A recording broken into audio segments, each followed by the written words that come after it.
This is Ready Set Reiki, a podcast about Reiki, the universal energy life force, from the curious beginner to the seasoned master teacher, welcoming all systems, all lineages, and all levels. Reiki is a journey and not a destination. And on this Ready Set Reiki journey, we refer to ourselves as guides rather than hosts, as we too are traveling, supporting each other, and learning on this Reiki journey as well. And with that said, I'm your first guide, Tracy Searight. And I'm your second guide, Kim Cardiel Early. And welcome to Ready Set Reiki. So today, a wonderful guest, Karen Caig.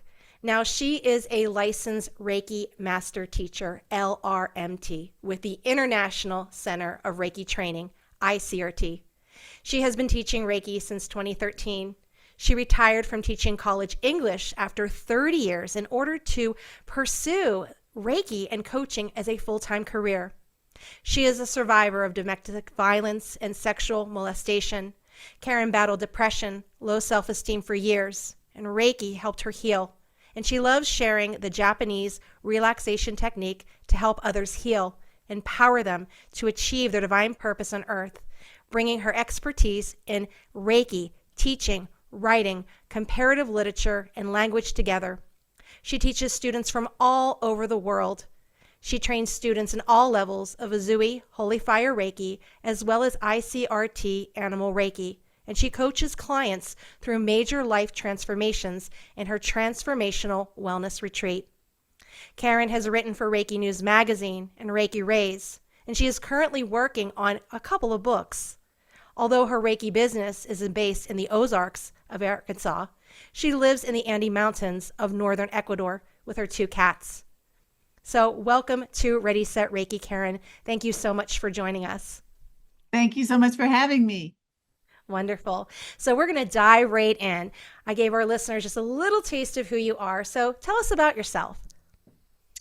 Well, I have been living in Ecuador for almost a year now. Yay.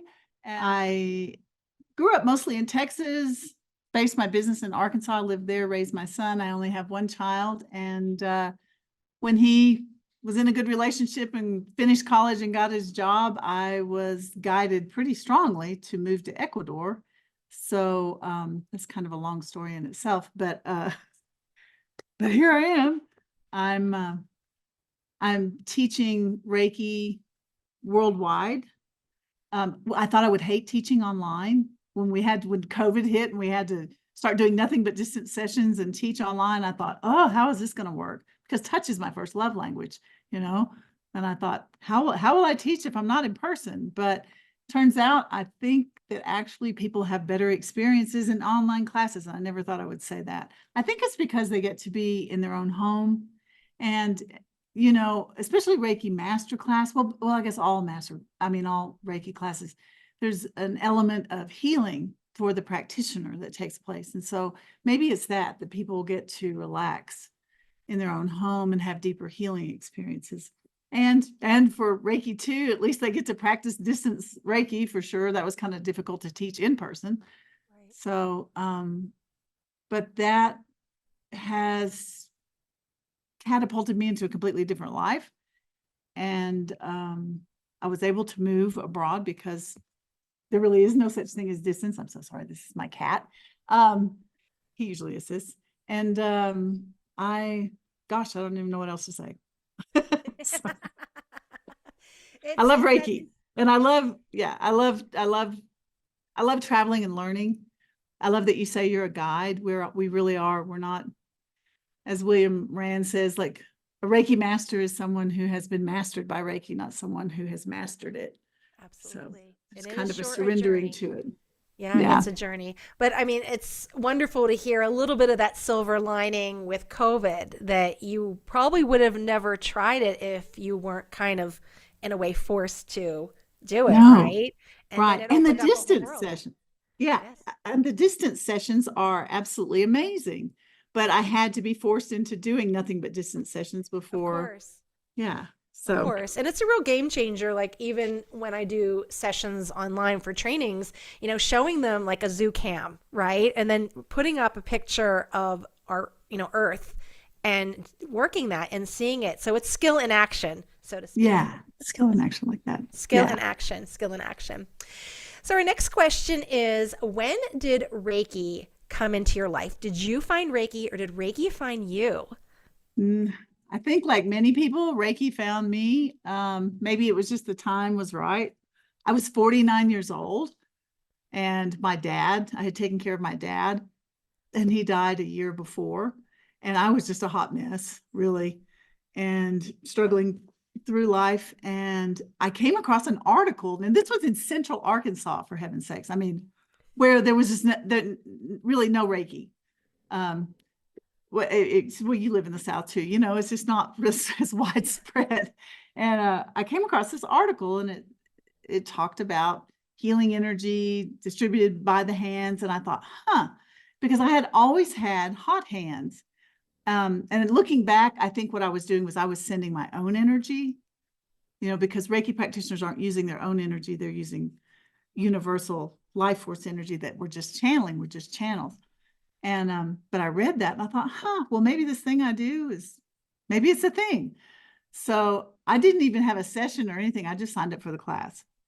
And that, I look back, that was in 2012. It was January of 2012. And I can look back at that point and it's like everything started to change after that. Right. It helped clear me. I was carrying so much junk, besides grief and just trauma and blah, all the stuff. Right. And it helped clear that. And I think that's how Reiki works, whether you become a practitioner or you just have a session. But I think becoming a practitioner is probably the best, because not that you open a practice or anything, but once you get attuned to the energy, it continually helps you release.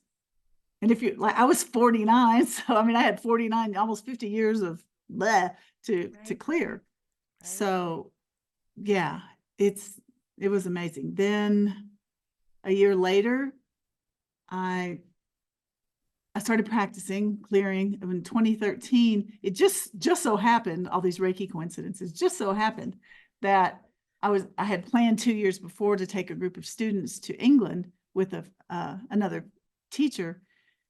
And 3 days after our trip ended in London, that's when William Rand had his master class in Glastonbury with the attunement in Stonehenge. This was a Sui Tibetan lineage. And so I did that, and it was amazing. And I came back, and I've always been a teacher. So I thought, I'm going to teach. I started teaching Reiki on the side. And then, wow, 10 years later, I'm moving to Ecuador. That's amazing. That's kind of crazy. I mean, could you ever imagine years ago that this is where you would be? No. Yeah. No. I mean, no, not doing this work.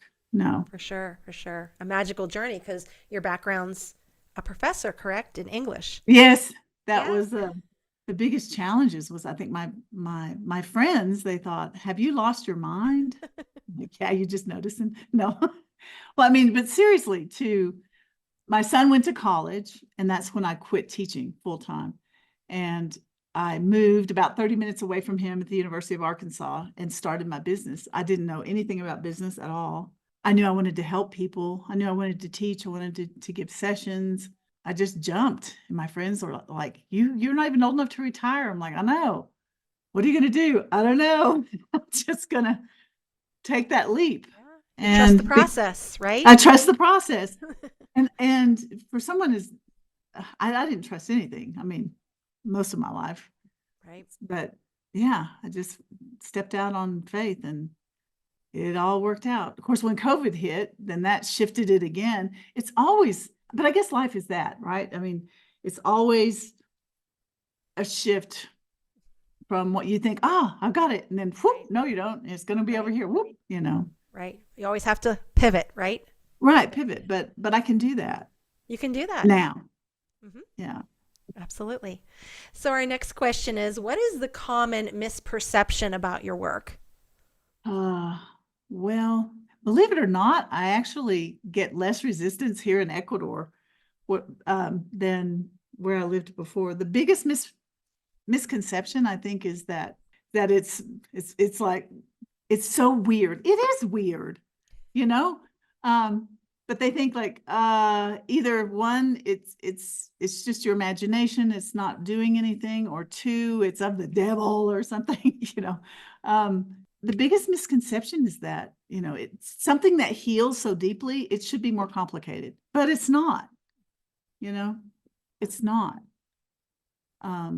And the other thing is that, because I've had this with students, sometimes they're like, oh, but I'm not you. Like, look, it's not me. I am merely the channel for this energy. And people think that there's something special about Reiki practitioners. It's not. No, it's just that we've been attuned to the energy. We open to the energy, we get ourselves out of the way and let the energy flow. Right. Right. And also depends on, do you practice enough, right? How are you using the energy? So there's a lot of factors that come into play. Yeah, for sure. Yeah. For sure. So what has been the biggest challenge you have faced in your profession? I think, especially when I had an office and did in-person sessions, the biggest challenge was educating people. Where I lived, nobody knew what it was. They looked at me suspiciously.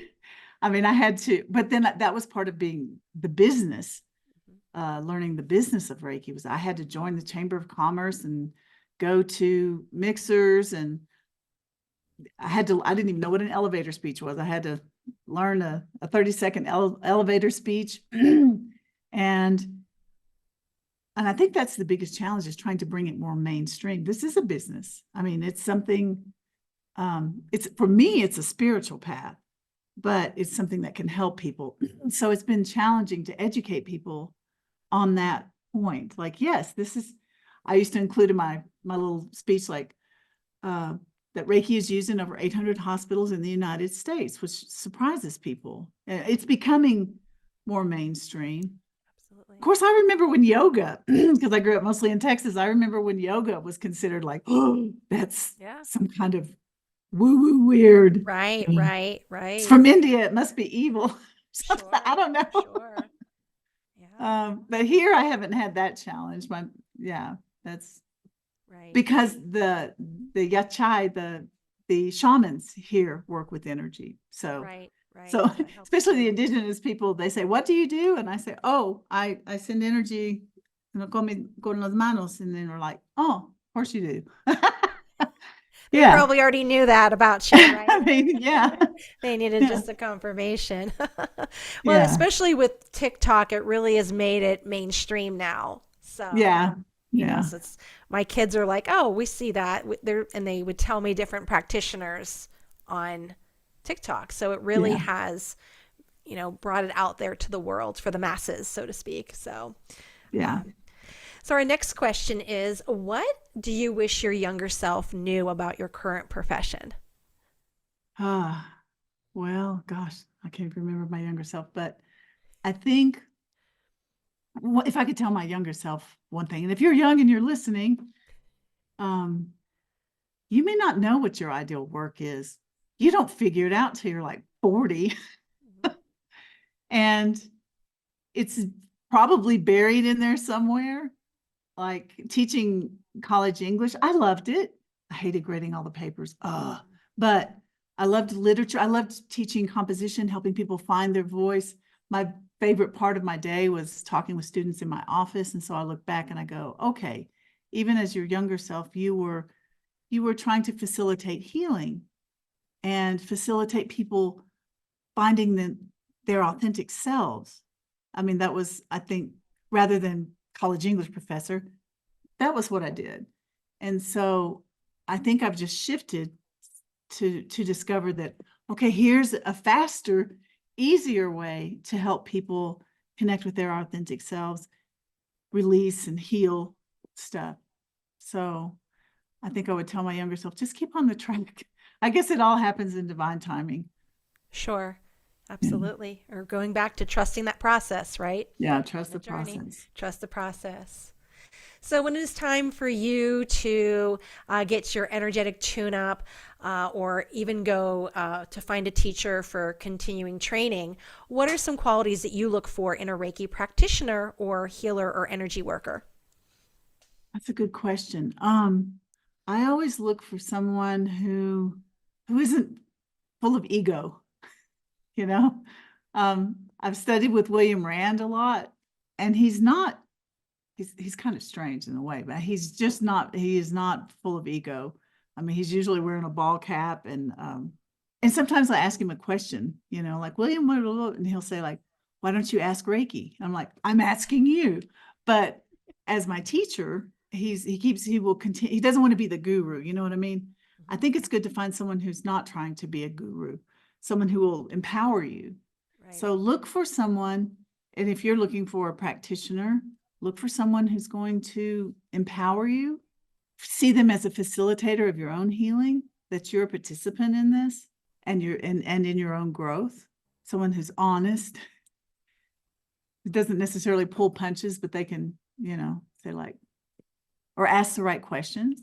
Very good. Very good. I like that answer. Ask Reiki. Ask Reiki. Like, I'm asking you, William. That But he's reminds me- right. Right. That we have the same divine connection that he does. Yeah. Yeah. We all do. Wasn't able to go in person, but I was able to watch online the retreat in Sedona. And Don McManus had said, live life vertically, not straight ahead. So look for the answers above.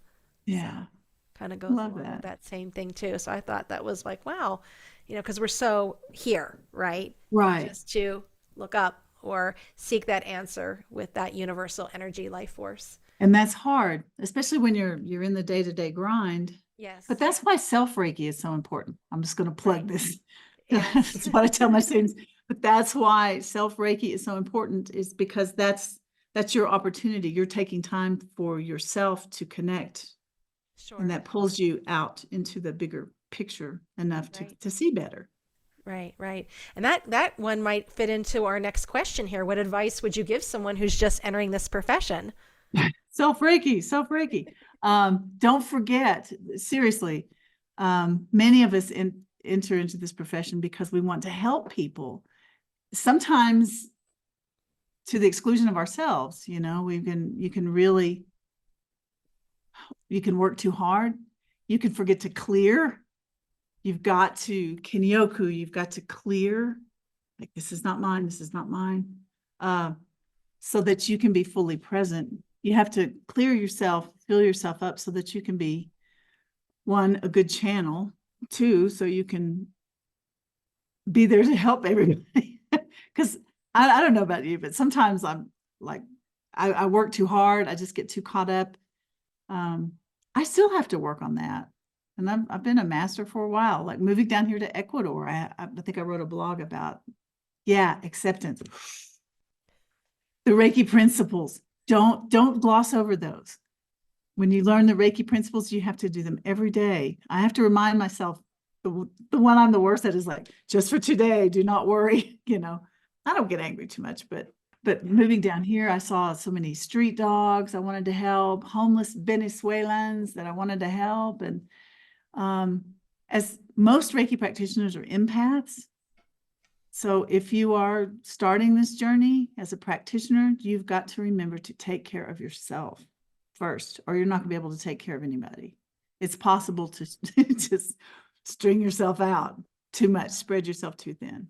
Absolutely. And you'll probably find that as a teacher too. When I'm teaching, especially also in yoga, I'm teaching others that I forget to do my own practice, to go to my guru, go to my teacher, and take that hour of being in my own practice because I'm out serving others. And that's how you get burned out. Yeah. You know who taught me that was Pam Allen LeBlanc too. She said, Karen, you have got to get sessions and massages. She said, you've got to do your own self-care. And I was like, so that, which told me there's still some part of me that thought, oh, I don't know. I don't deserve it. I don't know what I thought. Or I was just like, I didn't have time. But then I realized, look, if you don't have time for yourself, you're not going to have time for anybody. Right. All right. And as busy as Pam is, she also has a podcast called Reiki on the Farm, and she is a uh, um, ICRT teacher, and she also does get sessions as well. So she gets She her does. energetic tune-ups as well. So yeah. Yep. So yeah, And she make has time been for it. a good friend to remind me of that. Like, you've got Yes. to take care of yourself too. I'm like, oh yeah, I forgot. Got to fill your cup up, right? Yeah. So what books do you recommend? Well, speaking of Pam, I did bring this book out. Oh, I good. did not bring Good. many books to Ecuador because I could only bring like 200 pounds with me. So, but I brought this Reiki business book that Pamela LeBlanc.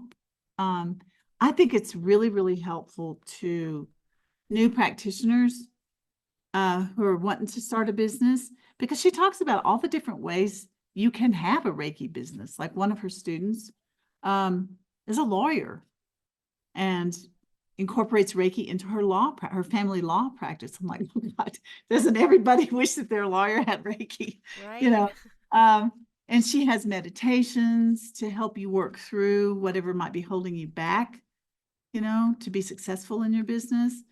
There's lots and lots of good advice. I love that book. And another one, the only other book I brought with me, is Reiki and Clinical Practice by Anne Baldwin. And the reason I love this book so much is because, well, I'm more of a literature professor, but I'm not so great with science. But people are always asking me, is there any proof? Is there anything that shows that Reiki works? And I go like, yeah.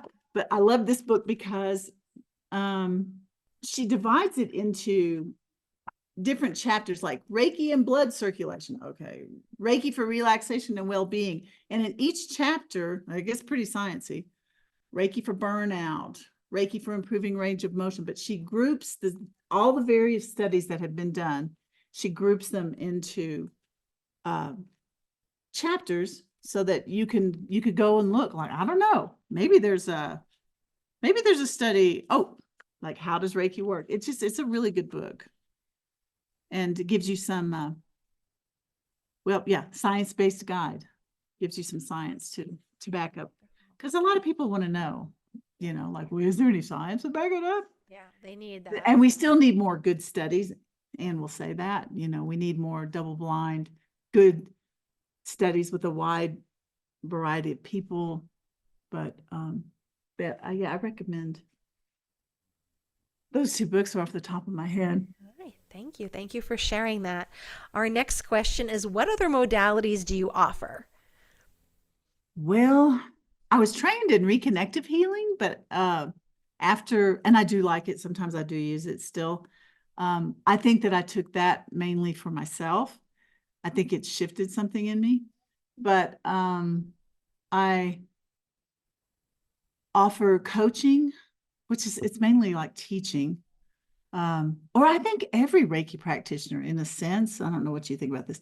Every Reiki practitioner becomes sort of a coach, because you get in their energy field and you feel something, and then you ask a question, and then, I mean, it's kind of like that. So I've been doing with my friend for the last 3 years, we've been doing transformative women's retreats in Wisconsin, like wellness retreats. Right. And that, surprisingly, what has been like one of the favorite things that we do is writing. It's like, oh, well, here comes that again. But it's a type of writing where I send Reiki like to the whole room, and then I'll just give them a prompt, and it helps them get past their brain into more of like their heart brain, if that makes sense. Mm-hmm. And had some real breakthroughs. It's just amazing. Wow, wonderful, wonderful. And then we also have like we have other people come in to do like sound healing and that sort of thing. Beautiful, beautiful. And you also do ICRT animal Reiki, correct? Yes, I do. It may be my favorite in some ways. Wonderful, wonderful. So are you offering any classes or trainings? Like, how Yes. can we find you? Okay. I offer usually regular Reiki on 1 month, like this month, March, we had regular Reiki. And then the following month I have animal Reiki. And so I just alternate. Right. So you can check website at www.reiki-institute.com. I'm also planning a retreat I've just started working on for November, so I hope I can get it done in time, but to Sure. come to the Galapagos Islands Oh, wow. in here in Ecuador, and I'm going to combine it with a animal Reiki master class. Oh, beautiful. So Beautiful. then we can give Reiki to sea lions and blue-footed boobies and Oh. marine iguanas and all those things. Wonderful, wonderful. So, if someone was interested in taking the Azui Holy Fire Reiki or the ICRT Animal Reiki, they can also go to reiki.org to find your classes. Yeah, you can correct? find me there too. Yeah, Right. reiki.org. Excellent. Excellent. All right, wonderful. Well, thank you, Karen. This ends our part of our journey together. Thank you so much. I'm going to pass you over to my co-guide, Kim, who has 3 social media questions for you. Okay. All right, Kim. Hi, Karen. Oh my gosh. Love listening to that. I loved reading up on you. Like, that is goals. Like, when my kids are grown, don't be surprised if I deuce out of the US as well. I'll be like, listen, mama's going to be Rolling Stone. So catch me if you can, like all of that. So I do know that you are a licensed Reiki master teacher, right? It's teacher, not trainer, teacher with the Right, yeah. International Center of Reiki Training. So can you just tell me a little bit about what does that mean, being an LRMT, and what's that like?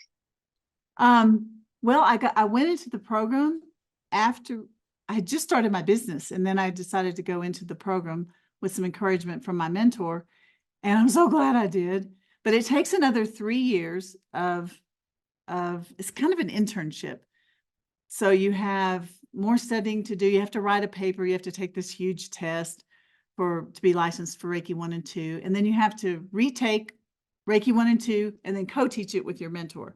And then you retake Reiki Master and co-teach it with your mentor. And then you retake Karuna and co-teach it with your mentor. And you have so many sessions you have to do. And once a month you have to do sort of a report, self-analysis, like in areas such as success consciousness, which is important, and I really need to work on that area. Business, technology, just lots of different areas. And so after that 3 years, you really feel confident in what you're doing. And so when I teach a class, William Rand also signs my certificate, which means they keep a close eye on what we're doing.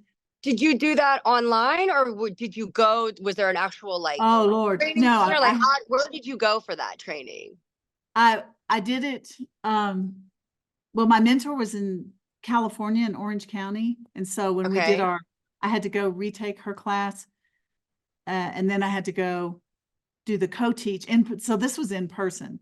This is right, So but you this did is have to do it in person. yeah. Okay. So I had to travel there, and then the rest of it we would do online. The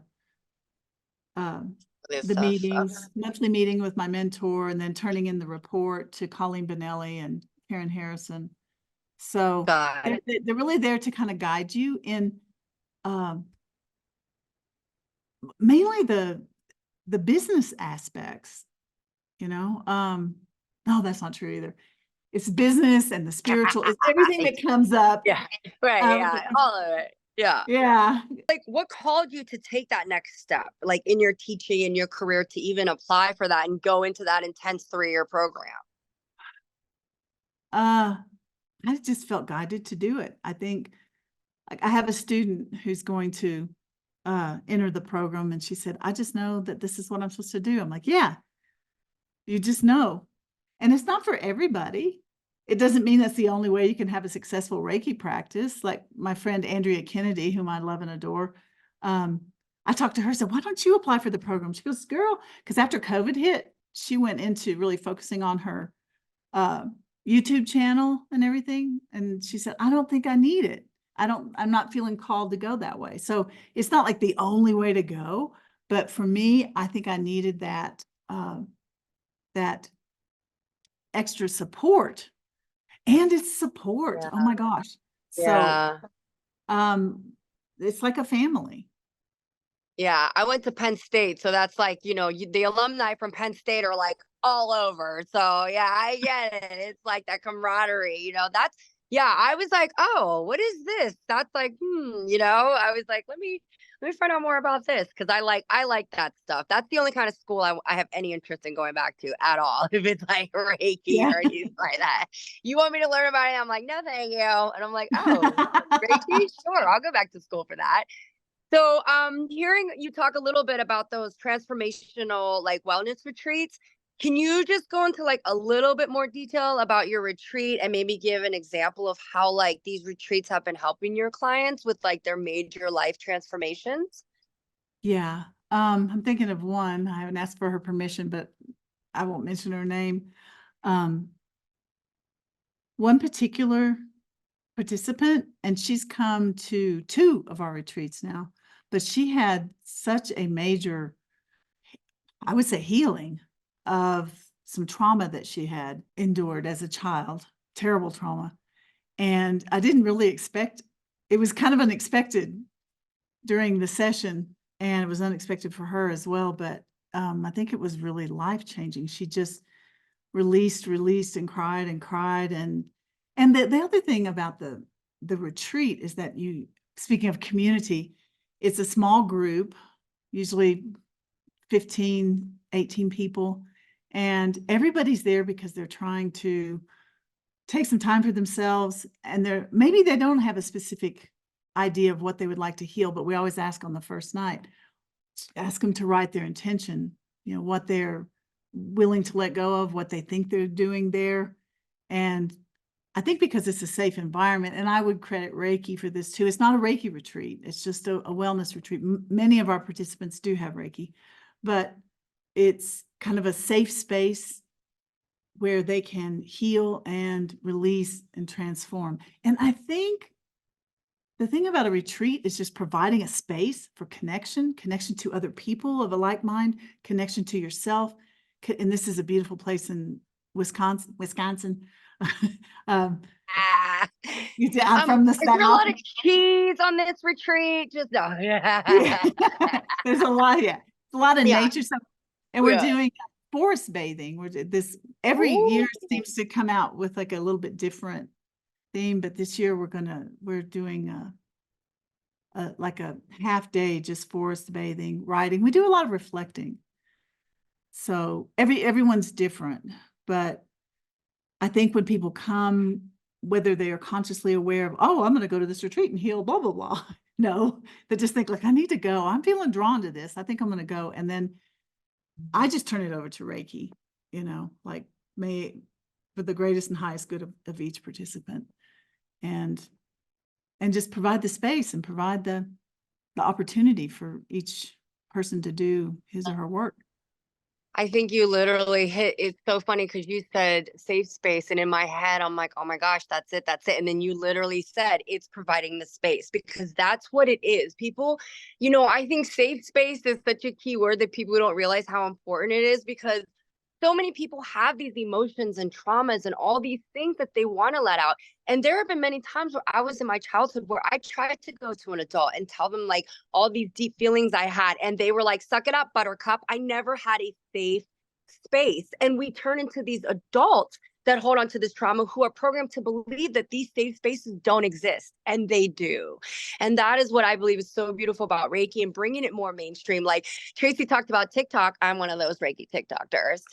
You know what I mean? Like Reiki blow my account. I was like 40,000 followers. Where are all these people? And it's all from all my Reiki videos. You know what I mean? So I just love it. I love that people are open to it and receptive to it. And I just love that Tracy's asked me to come and be her co-guide on some of these, episodes. Right before you, the first one I joined her with was a science guy, and he just blew my mind and talked a lot about the science. He didn't even talk about Reiki. He talked about the science and the behind the energy, and I loved it. I was like, oh my God, yeah. So, and your story, that is goals. That is life goals for me. I would love to be living in the mountains with the indigenous people. Like that is definitely life goals.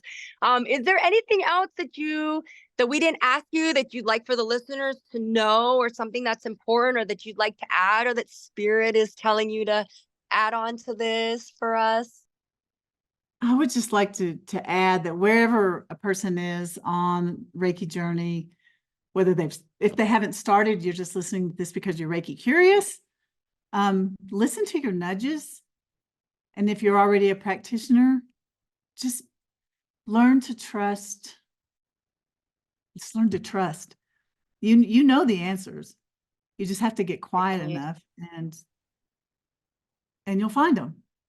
And then follow what you get, no matter how crazy it is. And if it's right, like moving here, my friends thought I was nuts again. Like, what? You couldn't be away from your son? Now you're going to move to another continent? I'm like, I got better. I don't know. But that made me laugh when you said your friends were like, my friends were like, you're nuts. And you're like, oh, you're just catching on now. It's like, I've been nuts. Like, you're just catching on. yeah. But I haven't been this much. But I just, when I thought, am I supposed to move here? I asked for signs. I got signs everywhere. I'm like, and when I started moving here, and then my landlord let me out of my lease, everything just went tunk, tunk, tunk, tunk, tunk. And here, in like 5 months, I sold everything I had and I moved to another country. And That's it's so great. awesome. I So know. follow yourself. Follow what your own truth is. Just be quiet. Yeah. I love it. Love that. Well, thank you so much. I'm going to go ahead and pass it back to the co-guy, Tracy. And thank you so much, Karen. It was awesome meeting you and getting to soak up all your energy and your knowledge. So thank you. Thank you. It was great to meet you, Kim. Thank you, Karen, for joining us on this journey on Ready, Set, Reiki. It was a real honor to have you on. Thank you. Thank you for having me. It's great. Wonderful. All right, my friends, our wonderful listeners, if you'd like a question, just reach out to us on social media, www.readysetreiki.com, and maybe one of your questions will be featured on our show. Also, check out Feather Sister Wellness, my platform that has yoga, meditation, and Reiki training. So I hope you will check us out there. So I'm Tracy Searight, and this has been Ready, Set, Reiki.